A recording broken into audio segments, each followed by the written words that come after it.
Bismillahirrahmanirrahim. Assalamualaikum warahmatullahi wabarakatuh. Alhamdulillahirabbil alamin. Wassalatu wassalamu ala asyrafil anbiya'i wal mursalin nabiyyina Muhammadin wa ala alihi wa sahbihi ajma'in. Asyhadu an la ilaha illallah wahdahu la syarikalah wa asyhadu anna Muhammadan abduhu wa rasuluh. Allahumma la ilma lana illa ma 'allamtana innaka antal alimul hakim. Allahumma faqihna fi dinik wa 'allimna ma yanfa'una warzuqna al-ikhlasa fil qawli wal 'amal wa zidna ilman ya arhamar rahimin. Kita lanjutkan penjelasan dari kitab Al-Yaqutun Nafis fi Madzhab Ibn Idris karya Syekh Abdullah karya Syekh Ahmad bin Umar Asy-Syadhili rahimahullahu taala yang wafat tahun 1360 Hijriah. Masih dalam pembahasan rukun-rukun salat. Kata beliau rahimahullah, arkanus salati 17. Rukun salat ada 17. Sudah berlalu kemarin dari niat sampai tasyahud akhir. Ya, sampai tasyahud akhir. 6. Qala rahimahullah, pada rukun salat yang ke-14 wal qu'udu fihi. Ya, duduk tahiyat akhir. Ini rukun fi'liyah. Rukun fi'liyah yakni duduk tahiyat akhir. Yang dimaksud dengan duduk tahiyat akhir adalah duduk yang setelahnya salam. Ya, duduk yang setelahnya salam. Jadi kalau ada salat misalnya 2 kali tahiyatnya, 2 kali duduk tahiyat, maka duduk yang setelah itu salam itu yang namanya duduk terakhir. Misalnya pada salat subuh, ya berarti rakaat kedua. Tahiyat di rakaat kedua, duduk tahiyat di rakaat kedua dikatakan duduk terakhir, duduk tahiyat terakhir. Kenapa? Karena setelahnya salam. Setelahnya salam. Salat maghrib 2 kali tahiyatnya. Tahiyat di rakaat kedua itu bukan tahiyat akhir. Tahiyat di rakaat kedua itu bukan tahiyat akhir. Duduk tahiyat di rakaat kedua bukan duduk tahiyat akhir. Kenapa? Karena setelah duduk kita berdiri lagi, tidak salam. Tidak salam. Yang menjadi duduk tahiyat akhir adalah di rakaat ketiga, karena setelah duduk itu kita salam. Ya, jadi yang menjadi rukun salat yang tidak syah salat tanpanya adalah duduk tahiyat akhir, yakni duduk yang setelahnya salam. Ya.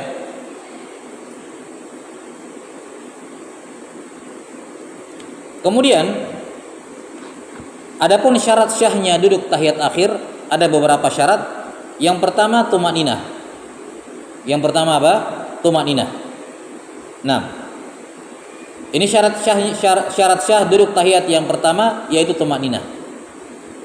Kemudian syarat syah yang kedua adalah ada musarif. Yakni dia duduk tahiyat akhir memang niatnya untuk tahiyat akhir. Bukan untuk apa-apa, bukan untuk yang lain. Misalnya ada orang di salat maghrib rakaat ketiga. Baik, salat maghrib rakaat ketiga di sujud yang kedua, sujud paling terakhir sudah ini. Ketika sujud yang kedua, tiba-tiba ada suara bikin kaget gitu. Kaget, tiba-tiba kemudian dia angkat kepalanya karena dia ingin lihat. Apa itu? Karena tak kala sudah terangkat kepalanya, sekalian duduk tahiyat akhir. Ini tidak syah tahiyat akhirnya. Kenapa? Karena dia bangkit dari salam kedua ke tahiyat terakhir, niat bangkitnya bukan untuk apa?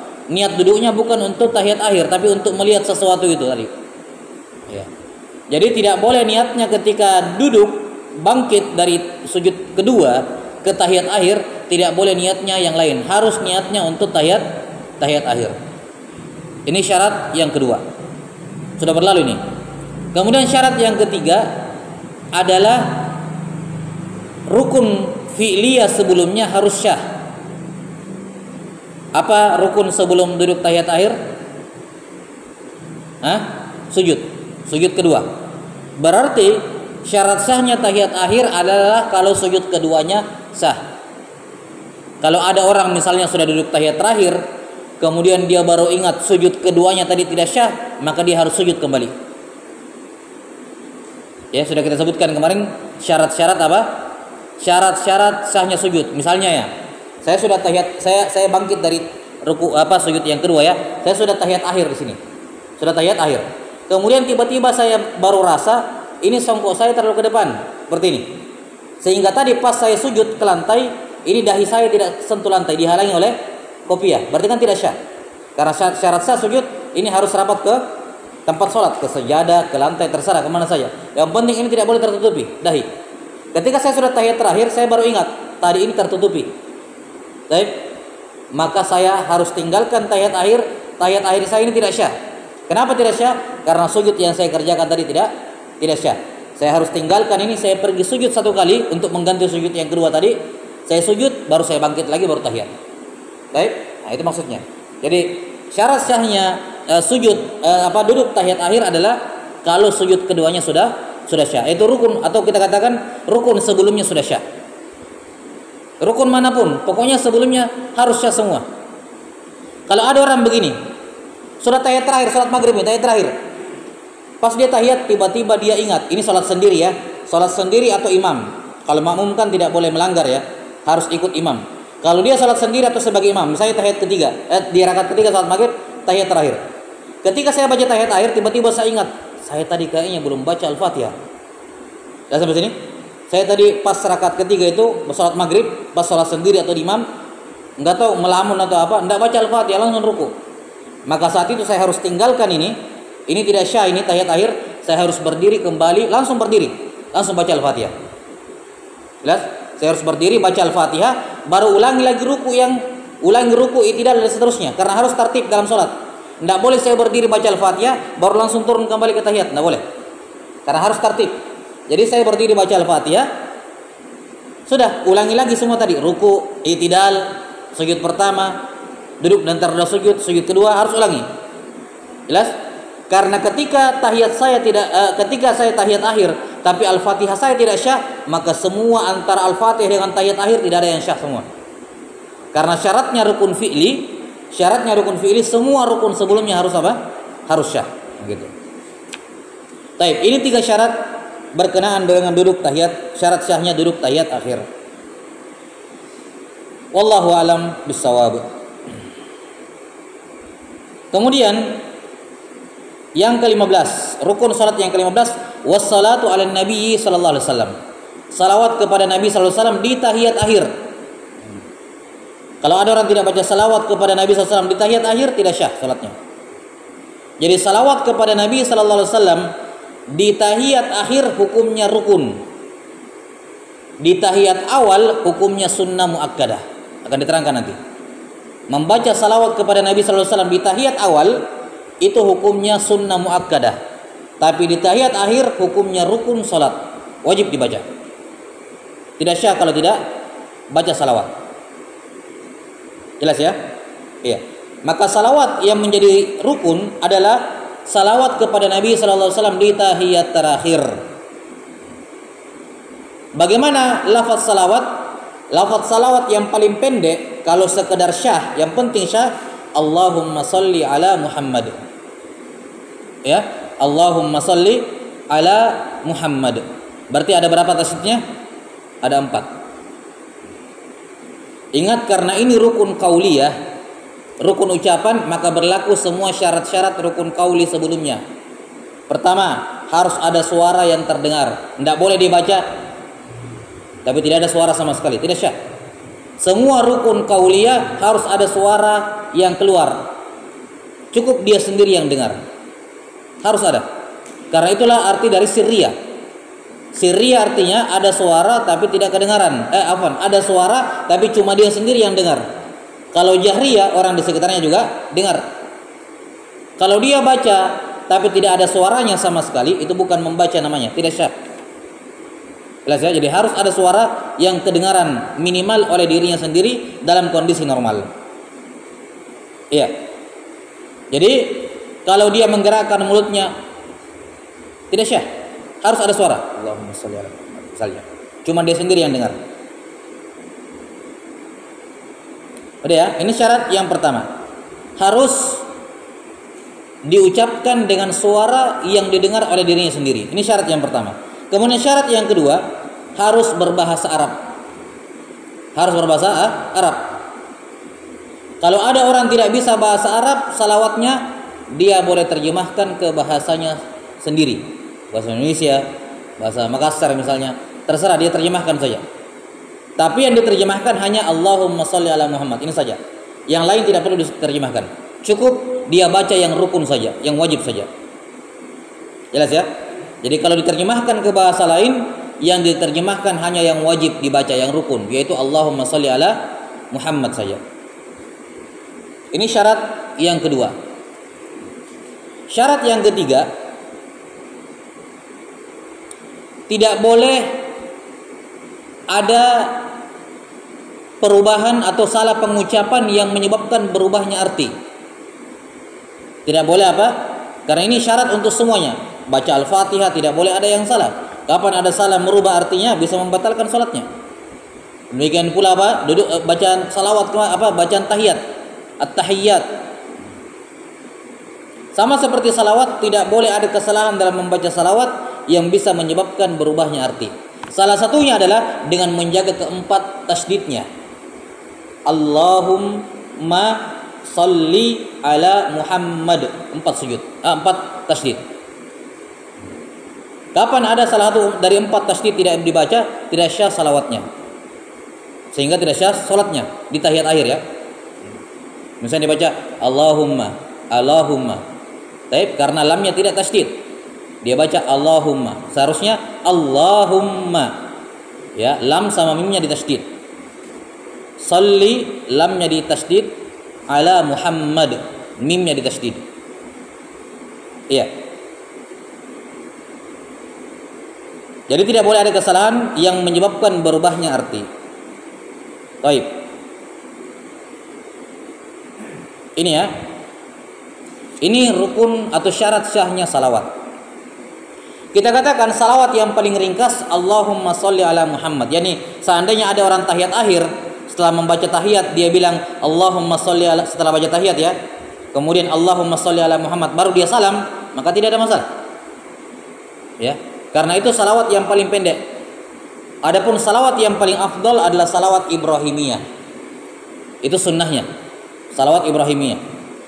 Allahumma sholli ala Muhammad wa ala Allahumma sholli ala Muhammad wa ala ali Muhammad, ya. Kama shallaita ala Ibrahim wa ala ali Ibrahim wa barik ala Muhammad wa ala ali Muhammad kama barakta ala Ibrahim wa ala ali Ibrahim innaka Hamidun Majid. Ada yang lebih lengkap daripada itu, dan ini yang paling lengkap.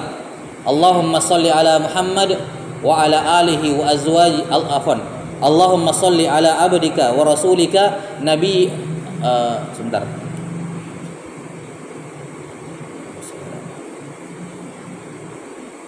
Allahumma sholli ala Muhammad an-nabiyil ummi wa ala ali Muhammad wa ala azwajihi wa dzurriyyatihi kama shallaita ala Ibrahim wa ala ali Ibrahim. Wa barik ala Muhammad an-nabiyil ummi wa ala ali Muhammad wa azwajihi wa dzurriyyatihi kama barakta ala Ibrahim wa ala ali Ibrahim. Ya, innaka Hamidun Majid. Dan sebagian ulama mengatakan disunnahkan menambahkan lafaz as-siyadah. Allahumma sholli ala sayyidina Muhammad. Ya. Yang mu'tamad dalam mazhab Syafi'iyah tidak dianjurkan menambahkan siyadah. Tidak dianjurkan menambahkan sayyid. Yani memuji Nabi Muhammad SAW dengan lafaz sayyid itu dianjurkan, disunnahkan, ya, karena kata Nabi SAW, ana sayyidu waladi Adam, saya adalah sayyidnya manusia. Maka beliau SAW mensifati diri beliau sebagai sayyid, jelas ya. Dan beliau juga mensifati Al Hasan sebagai sayyid. Inna bni hadza sayyid, atau inna bni hadza sayyid. Sesungguhnya cucu saya ini seorang sayyid. Nah, maka disunnahkan memuji Nabi SAW dengan lafaz sayyid, namun di luar solat. Ya, ini pendapat yang mu'tamad dalam mazhab Syafi'iyah, disunnahkan ketika menyebut nama Nabi SAW dipuji dengan lafaz as-siyadah. Sudah sampai sini? Nah, tapi di luar solat. Adapun di dalam solat, ya, adapun di luar solat, apakah boleh menambahkan lafaz sayyid di dalam solat pada lafaz salawat? Yang mu'tamad tidak.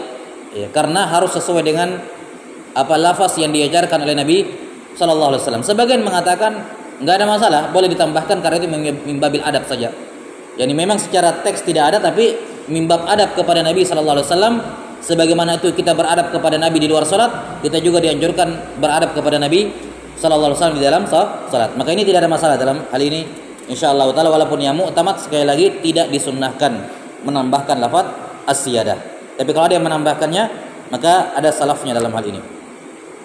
Kemudian selesai pembahasan rukun yang ke-15, salawat kepada Nabi sallallahu alaihi wasallam. Berikutnya rukun yang 16, kata beliau rahimahullah, assalam.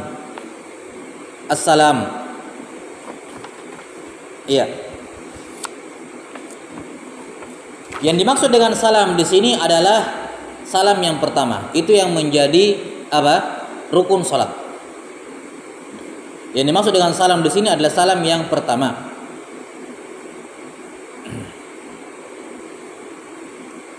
Adapun salam yang kedua akan disebutkan nanti hukumnya sunnah. Salam yang kedua nanti hukumnya sunnah. Ya. Yang menjadi rukun adalah salam yang pertama.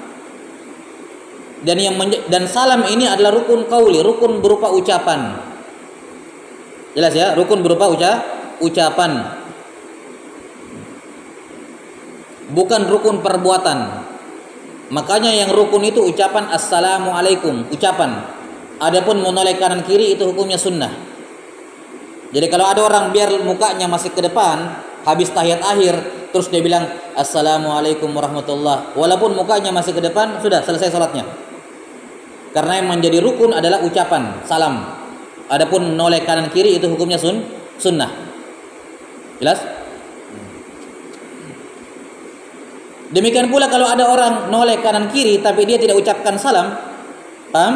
Dan dia tidak meniatkan memutus salatnya, belum selesai salatnya. Misalnya ada orang sudah tahiyat ya, setelah tahiyat dia noleh kanan begini, tapi dia tidak ucapkan salam, dia juga tidak meniatkan menyelesaikan salatnya, memutus salatnya, maka dia belum selesai dari salatnya, masih di dalam salat itu. Selama dia belum mengucapkan assalamu alaikum atau meniatkan memutuskan salatnya. Iya. Lafaz salam paling minimal adalah assalamu alaikum. Itu paling minimal. Assalamu alaikum. Sunnahnya menambahkan assalamu alaikum warahmatullah. Ini sunnahnya. Assalamu alaikum warahmatullah. Disunnahkan menambahkan warahmatullah. Adapun tambahan wabarakatuh, ini termasuk hal yang diperselisihkan. Sebagian ulama mengatakan disunnahkan menambahkan wabarakatuh secara mutlak pada semua jenis salat. Dan ini juga pendapat yang kuat. Assalamualaikum warahmatullahi wabarakatuh. Assalamualaikum warahmatullahi wabarakatuh. Ini juga pendapat yang kuat dan ada hadisnya. Jelas ya? Walaupun diperselisihkan tentang keabsahan hadisnya. Sebagian mengatakan tidak. Pokoknya sampai assalamualaikum warahmatullahi saja. Tidak disunnahkan menambahkan wabarakatuh. Dan sebagian mengatakan tambahan wabarakatuh hanya ditambah pada saat sholat jenazah. Ketika sholat jenazah disunnahkan menambah assalamualaikum warahmatullahi wabarakatuh, assalamualaikum warahmatullahi wabarakatuh. Adapun selain sholat jenazah tidak disunnahkan. Yang benar dalam masalah ini, yang mu'tamad adalah tidak disunnahkan menambahkan wabarakatuh, hanya sampai assalamualaikum warahmatullahi. Namun sekali lagi pendapat yang mengatakan disunnahkan menambahkan wabarakatuh juga bukan pendapat yang lemah sekali. Jelas ya? Itu juga ada itibarnya, ada dalilnya, ada hadis di mana Nabi SAW menambahkan wabarakatuh dalam sebagian riwayat. Baik, cuman kebanyakannya Nabi tidak menambah. Kebanyakannya tidak ditambah. Jelas sampai sini? Karena itulah tambahan wabarakatuh bukan pendapat yang sangat lemah sekali, enggak. Ini kurang kuat saja gitu. Kalau mau dibandingkan dengan pendapat yang mengatakan tidak disunnahkan menambahkan. Baik, maka yang mu'tamad dalam mazhab Syafi'i adalah tidak disunnahkan menambahkan wabarakatuh pada semua jenis salat. Kemudian karena dia karena salam adalah rukun qauliyah, maka berlaku padanya rukun-rukun yang sudah disebutkan sebelumnya pada rukun qauli. Syarat syahnya salam. Yang pertama, harus diucapkan, harus ada suara. Kapan dia misalnya tidak ada suaranya, tidak syah salamnya. harus ada suara, minimal dia sendiri yang dengar. Dalam kondisi normal, kalau lagi ada ribut-ribut misalnya, lagi mic, imamnya pakai mic, kan kadang dia sendiri tidak dengar suaranya. Tapi dia mengatakan, ini kalau tenang semua, suara sekecil ini saya sudah bisa dengar, sudah cukup seperti itu. Tidak mesti dia harus dengarkan betul. Imamnya tambah suaranya, dia tinggikan suaranya, tidak perlu. Yang penting dalam kondisi normal dia sudah bisa dengar suaranya. Cuman kebetulan kehalang oleh suara imam atau suara yang ribut misalnya di luar. Jadi syarat syah salam yang pertama adalah harus diucapkan dengan suara yang terdengar. Yang kedua harus bahasa Arab. Harus bahasa Arab. Kalau tidak bisa bahasa Arab, belajar bahasa Arab. Ini belajar mengucapkan assalamualaikum misalnya. Kalau dia tidak bisa, belum bisa mengucapkan assalamualaikum dalam bahasa Arab, sementara waktu sholat sudah masuk, seperti tadi, terjemahkan. Boleh diterjemahkan. Boleh diterjemahkan.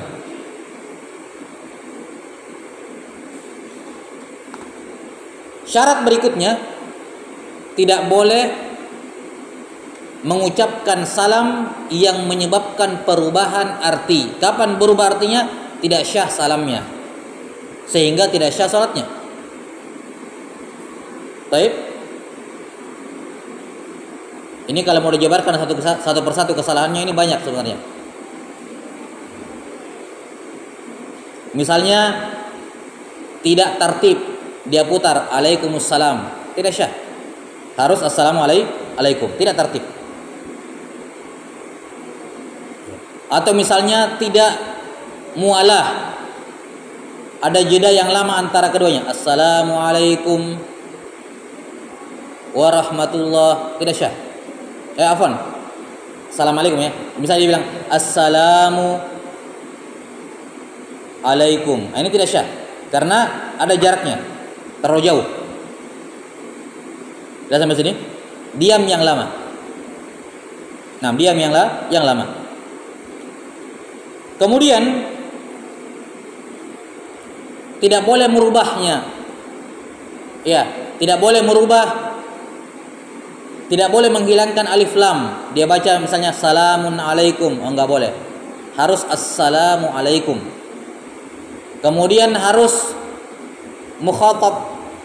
Kalau tidak boleh bilang assalamu alaika, harus mukhatab dan jamak alaikum, bukan assalamu alaika. 6. Tidak boleh ditambahi waw di tengah-tengahnya, assalamu alaikum misalnya, tidak boleh. Ini juga tidak syah. Jelas ya? Nah, ini kesalahan-kesalahan yang merubah arti, yang bisa merubah arti dari salam. Adapun kalau kesalahannya tidak merubah arti, maka tidak batal salamnya. Misalnya ditambahkan waw di depannya, wassalamualaikum warahmatullah. Ini tidak masalah. Ini bukan tidak masalah ya, tidak membatalkan sholat, tapi makruh. Misalnya bilang wassalamualaikum warahmatullah, ini sholat yang tetap syah. Jelas ya? Karena tidak merubah arti. Baik. Ini selesai. Ada rukun-rukun lain. Syarat syahnya salam itu ada 20 sebenarnya. Syarat syahnya salam ada 20, panjang pembahasannya, tapi semua berpulang kepada apa yang saya sebutkan tadi. Baik, itu ringkasan saja. Berikutnya, rukun salat yang terakhir adalah tertib. Jadi harus berurut dengan urutan yang disebutkan. Harus tertib. Kapan tidak tertib? Kapan tidak tertib, maka tidak syah. Jelas sampai sini? Tidak syah. Dan ini sehubungan dengan apa yang kita sebutkan sebelumnya, yakni syarat syah rukun fi'li adalah rukun sebelumnya harus syah. Makanya saya katakan tadi, kalau ada orang sudah tahiyat terakhir, kemudian dia baru ingat, ini misalnya salat maghrib ya, salat maghrib rakaat ketiga, dia sudah tahiyat akhir, kemudian dia baru ingat dia lupa baca Al-Fatihah di rakaat ketiga, maka dia harus tinggalkan, dia harus berdiri, mundur kembali ke belakang, ya, baca Al-Fatihah. Setelah baca Al-Fatihah, kerjakan lanjut seperti biasa, ruku dan seterusnya. Yang dikerjakan tadi yang sudah terlanjur dia kerjakan, ruku, i'tidal sampai tahiyat akhir, tidak ada yang syah. Kenapa tidak ada yang syah? Karena dia belum baca apa? Al-Fatihah. Ini akan diterangkan nanti mengenai bagaimana cara membenarkan rakaat yang salah. Ya. Baik, jadi harus tertib. Kapan tidak tertib maka tidak syah salatnya. Tidak syah salatnya. Jelas ya?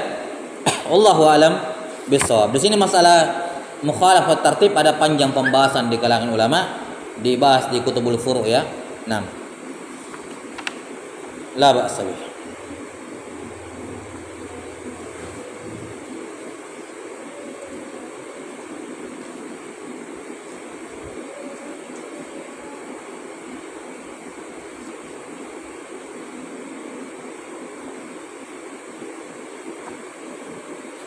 Nanti akan berhubungan juga dengan masalah sujud sahwi.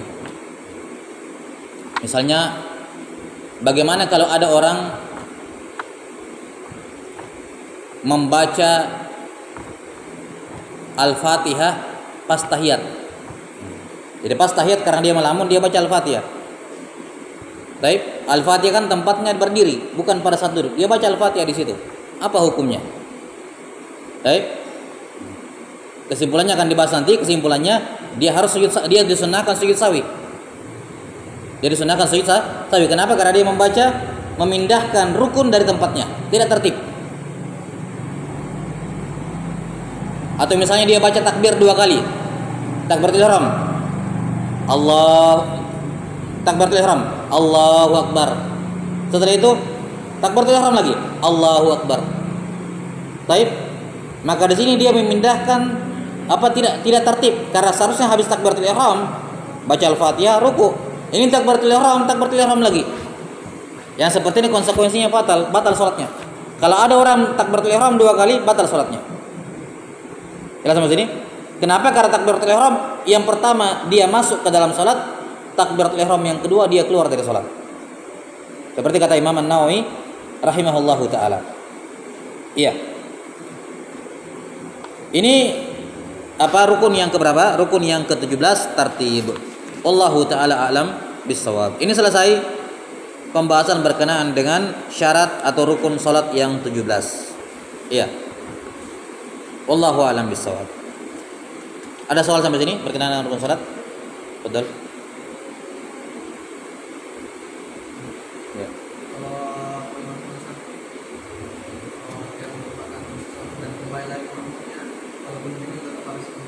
Iya. Kalau imamnya berubah posisinya, makmum ngikut. Kalau ada dugaan besar dia bahwa ini si imam kembali karena salah. Misalnya kata di rakaat ketiga ya. Rakaat ketiga imam dia. Ketika rakaat ketiga sudah tahiyat akhir, rakaat ketiga salat maghrib, tinggal mau salam, tiba-tiba dia berdiri lagi. Jelas ya? Tiba-tiba dia berdiri lagi. Nah. Maka di sini tinggal dia lihat kemungkinan saja. Dia lihat kondisi imam. Dia ini kembali karena belum baca Al-Fatihah atau dia berdiri ke rakaat keempat. Rakaat keempat kan tidak mungkin. Dia sudah tahiyat akhir ini. Kecuali kalau dia ada kemungkinan ini imam masih berpikir masih rakaat kedua sehingga dia berdiri lagi. Nah, tinggal dilihat kemungkinan besarnya yang mana. Kalau dugaannya si makmum, si imam ini berdiri setelah tahiyat, dia berdiri lagi karena dia mengira masih rakaat kedua padahal sudah rakaat ketiga, maka makmum tidak boleh mengikuti imam. Karena kalau makmum sudah yakin ini tambahan rakaat, ini sudah rakaat keempat padahal salat maghrib, maka dia tidak boleh mengikuti imam. Tapi kalau misalnya ada indikator bahwa kayaknya ini imam berdiri lagi bukan karena menambah rakaat keempat, tapi karena rakaat ketiga dia tidak baca Al-Fatihah, baik, maka dalam keadaan seperti ini dia harus berdiri mengikuti imam. Tinggal lihat aja indikatornya. Makanya saya kasih contoh tadi untuk imam dan salat sendiri ya. Adapun bagi makmum, kalau dia lupa, misalnya saya makmum, rakaat ketiga sudah tahiyat akhir maghrib.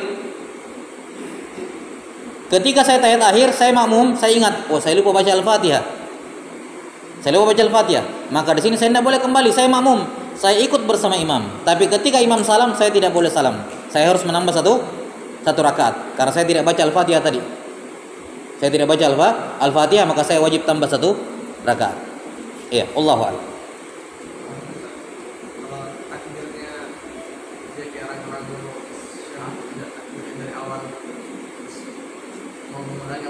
Takbiratul ihram.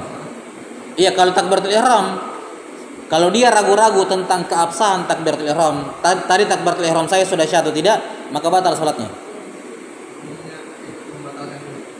Makmumnya salat sendiri mufarakah. Iya. Itu mufarakah saja. Karena kan begini, kalau misalnya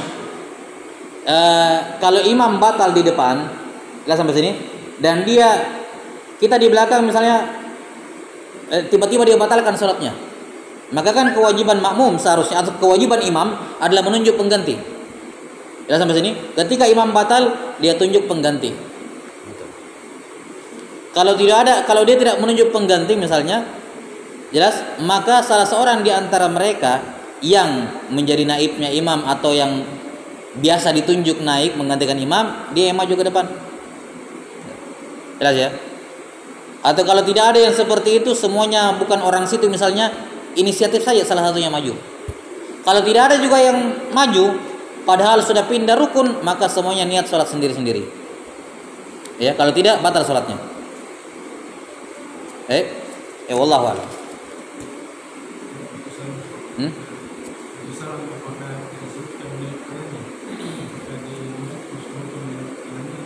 Apanya? Apanya itu? Menolehnya sunnah, kita sudah sebutkan nanti tadi. Jadi menoleh kanan kirinya sunnah. Yang rukun itu karena salam itu rukun qauli, bukan rukun fi'li. Iya. Adapun menolehnya sunnah. Makanya kalau dia masih ke depan mukanya baru dia bilang assalamualaikum, sudah selesai salatnya. Walaupun tidak menoleh.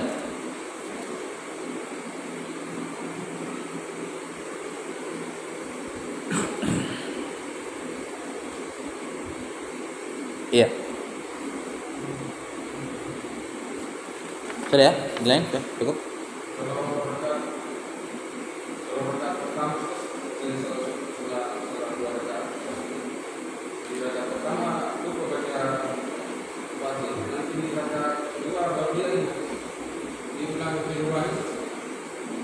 Rakaat kedua dia ingat.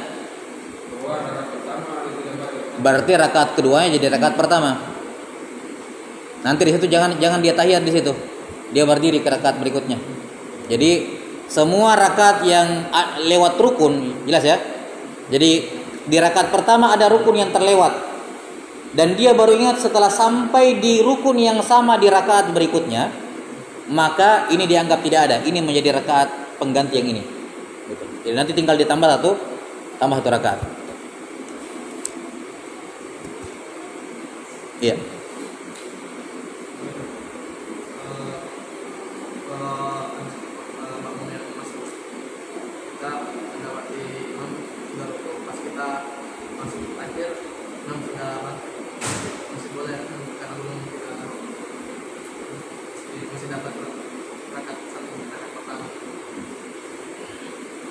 Fi qaulan di situ. Ya, sebagian mengatakan dapat, sebagian mengatakan tidak. Ya.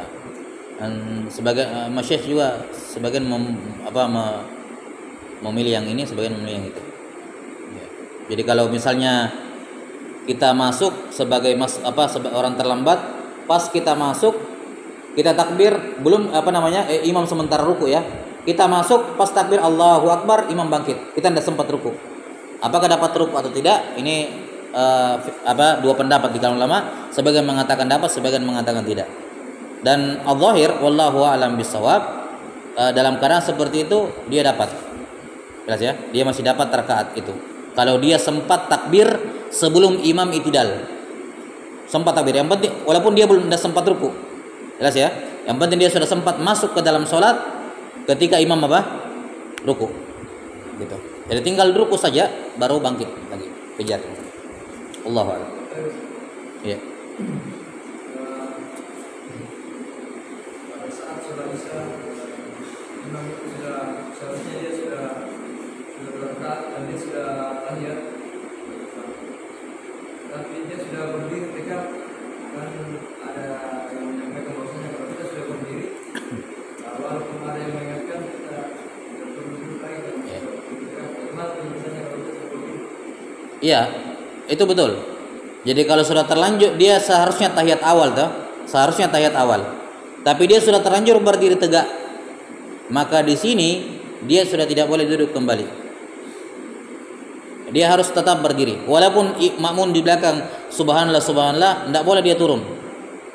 Kenapa? Kapan dia turun batal sholatnya? Karena melanggar tertib. Ingat rukun sholat tertib. Dia sudah berdiri tegak, kemudian tiba-tiba turun lagi. Paham ya? Ini melanggar aturan. Kenapa? Karena berdiri itu rukun, sementara duduk tahiyat awal sunnah. Tidak boleh seorang meninggalkan rukun hanya untuk mengerjakan amalan yang sunnah. Paham? Makanya kalau dia tahu hukumnya dan dia sengaja turun lagi padahal dia tahu itu dilarang, batal sholatnya. Tapi kalau dia tidak tahu hukum, misalnya dia belum tahu hukum ini ya, makmumnya di belakang subhanallah, dia duduk kembali, ya sudah. Ya, ini dia salah, tapi sholatnya tidak batal karena dia tidak tahu hukum. Tapi kalau dia sudah tahu hukumnya bahwa kalau sudah terlanjur berdiri tidak boleh duduk, apapun yang terjadi, ya, terus dia tetap duduk, maka batal sholatnya. Ya.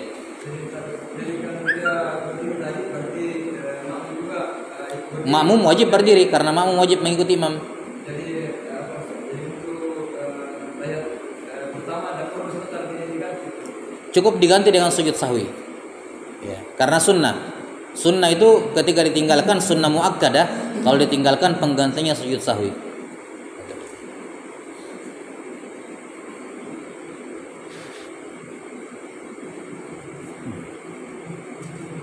Baik, yang lain? Dari sisi yang berkali ini, saya pernah ikut di bekal dia takbir. Saya ikut juga 2 kali. Setelah selesai salat, tanya, Pak, hari berapa kali ini takbir? Dia bilang yang pertama itu berkonsentrasi. Jadi dia ulang, gimana itu sih? Ya itu karena tidak tahu hukum aja, makanya sholatnya syah. Ya, karena dia tidak tahu hukum. Tapi apa namanya? Ya seperti tadi kata Nawawi, kalau ada orang takbir 2 kali batal sholatnya. Takbiratul ihram. Jadi kalau dia mau masuk kembali harus takbir lagi. Jadi 3 kali takbirnya. Allahu Akbar, masuk sholat. Allahu Akbar, batal sholatnya. Allahu Akbar lagi, masuk dalam sholat.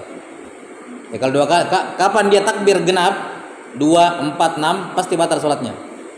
Ya, tapi kalau takbirnya ganjil, dengan yang ganjil dia masuk kembali ke dalam sholat. Kata Imam Nawawi rahimahullah.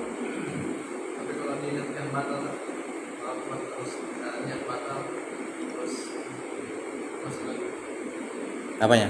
Dibatalkan lagi dengan kedua Allah Akbar, tapi ragu terus. Dia berdosa. Dia berdosa. Kalau dia membatalkan, saya Allahu Akbar, saya mau batalkan ini deh, saya mau takbir lagi. Dia batalkan, berdosa dia. Karena ibadah wajib kapan sudah dikerjakan tidak boleh dibatalkan kecuali ada memang batal ibadahnya. Ini kan dia sudah takbir. Kenapa dia membatalkan? Haram hukumnya membatalkan ibadah wajib. Ragu dengan takbir yang itu. Apanya? Ragu dengan takbir. Lupa niat. Salah niat. Lupa niat. Apa lafaz takbirnya mungkin kurang sempurna terus dia. Kalau misalnya dia tidak yakin akan keabsahan takbir yang pertama, ya sudah. Ya sampai sini. Dia misalnya melakukan amalan, misalnya dia berbalik tidak menghadap kiblat supaya jelas salatnya batal gitu. Jelas ya? Sekedar palingkan dada selain kiblat kan sudah batal salatnya. Gitu. Jelas kapan dia ragu-ragu akan, kalau dia ragu-ragu syah tidaknya takbiratul ihram yang pertama, maka boleh. Dalam artian yang tadi tidak syah. Jelas ya? Nah, takbir yang kedua baru syah. Itu kalau seperti itu. Tapi kalau yang dua-duanya dihitung takbiratul ihram, ini tidak syah ini. Gitu. Nah, Allahu a'lam.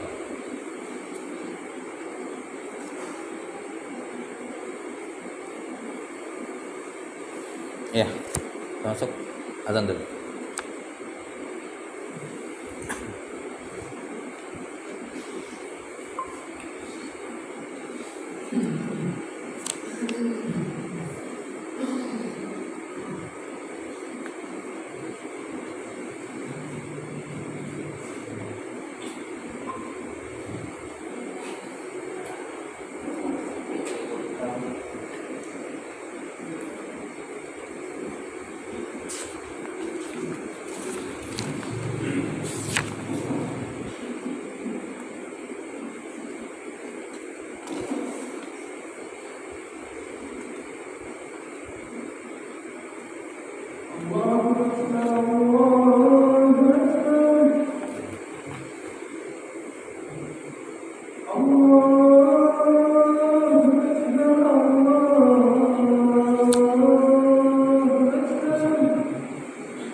Baik, ada soal, pertanyaan?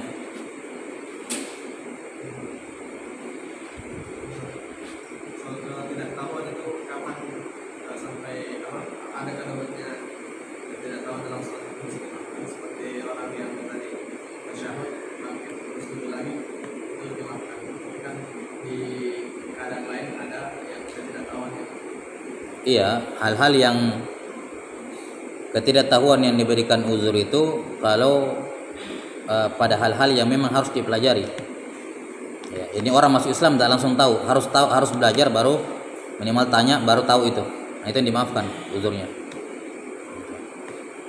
Hatta dalam masalah hukum-hukum, misalnya yang mana rukun, yang mana wajib, yang mana sunnah, itu kan tidak semua orang Islam yang tahu gitu. Harus dipelajari baru tahu. Itu pun diberikan uzur. Kalau dia mengatakan saya tidak tahu kalau ternyata sujud itu rukun salat, wajib dalam salat, saya kira sunnah. Nah, ini dimaafkan ketidaktahuannya, kejahilannya gitu. Karena kan seperti itu harus dipelajari baru ditahu. Memang sih saya tahu salat itu harus ada sujud, cuman saya tidak tahu kalau hukumnya wajib. Nah, gitu. Nah, yang seperti ini dimaafkan ketidaktahuannya. Cuman ketidaktahuan ini hanya berlaku pada rukun, tidak berlaku pada syarat. Jelas? Ketidaktahuan itu hanya dimaafkan pada rukun salat. Ya, tidak pada syarat salat. Kalau dia bilang saya tidak tahu kentut membatalkan wudu, membatalkan sholat, tetap batal, tidak dimaafkan. Karena kejahilan dalam syarat itu tidak dianggap. Ya, kalau ada orang tidak tahu, dia meninggalkan rukun karena dia tidak tahu itu rukun, ya tidak batal sholatnya, tinggal ditambahi kekurangannya berapa. Ya, bukan berarti juga dibiarkan begitu tidak ada konsekuensinya. Ada konsekuensinya, yaitu kapan dia tahu dia harus ulang sholatnya atau dia tambah rakaat, gitu. Ada konsekuensinya. Tapi tidak berdosa. Kita berbicara masalah dosa tidak dosa.